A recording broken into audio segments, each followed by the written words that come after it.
కడప జిల్లా టీడీపీలో సీట్ల కేటాయింపు కొత్త వివాదాలకు దారితీస్తోంది. అభ్యర్థుల ఎంపిక కాకుండానే తామే అభ్యర్థులమని ప్రచారం చేసుకుంటూ ఉండడంతో కొత్త గొడవలను సృష్టిస్తోంది.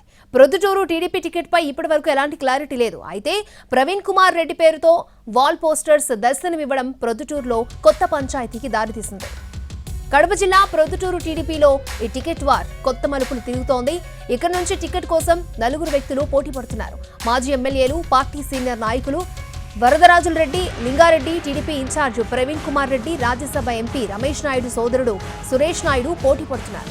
ఇటీవల కమలాపురంలో జరిగిన చంద్రబాబు సభకు పోటాపోటీగా జన సమీకరణ చేశారు టికెట్ ఆశావహులు.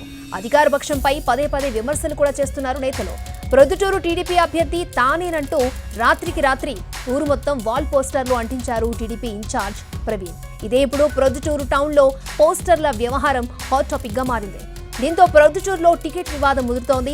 ఇదే ఇప్పుడు ప్రొద్దుటూరులో నేతల మధ్య మనస్పర్ధలకు కారణమవుతోంది.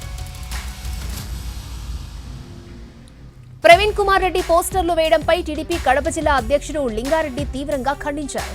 టీడీపీ జాతీయ కార్యదర్శి నారా లోకేష్ నాయుడు, టీడీపీ రాష్ట్ర అధ్యక్షుడు అచ్చెన్నాయుడు టికెట్ కూడా అధినేత చంద్రబాబు నాయుడు నేరుగా ప్రకటిస్తారని గుర్తు చేస్తున్నారు. అంతేకాని ఎవరికి వారు టికెట్ తమకేనని చెప్పుకోవడం సరైన పద్ధతి కాదంటూ మండిపడ్డారు లింగారెడ్డి. కమలాపురం మాజీ ఎమ్మెల్యే వీర శివారెడ్డి పార్టీలో చేరి 24 గంటలు గడవక ముందే ప్రొద్దుటూరు టీడీపీ టికెట్ తన సోదరుని కుమారుడైన ప్రవీణ్ కుమార్ రెడ్డికేనని మీడియా ముందు చెప్పడం సరికాదన్నారు లింగారెడ్డి.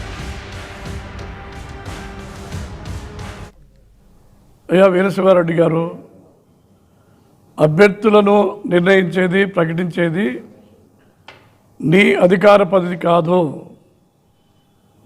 ఇది నీ పని కాదు, నీ పరిధి కాదు, నీకు సంబంధించినటువంటి విషయం కాదు. నువ్వు చేరే 24 గంటలు కాలే, నువ్వు ఒక నియోజకవర్గానికి అభ్యర్థిని సభామూలకంగా పబ్లిక్గా ప్రకటించడం దాన్ని తీవ్రంగా ఖండిస్తున్నాం. తీవ్రంగా కాదు, తీవ్రాతి తీవ్రంగా ఖండిస్తున్నాం. అంటే ఉండే గందరగోళం చాలదని, ఉండే సమస్యలు చాలవని, ఉండే వర్గాలు చాలవని, ఉండే వాళ్ళు అడిగే వాళ్ళు టికెట్ అడిగే వాళ్ళు చాలు అని చెప్పి మళ్ళీ మధ్యలో నువ్వు కొత్తగా ఒకరిని వచ్చి నువ్వు ఆ గందరగోళాన్ని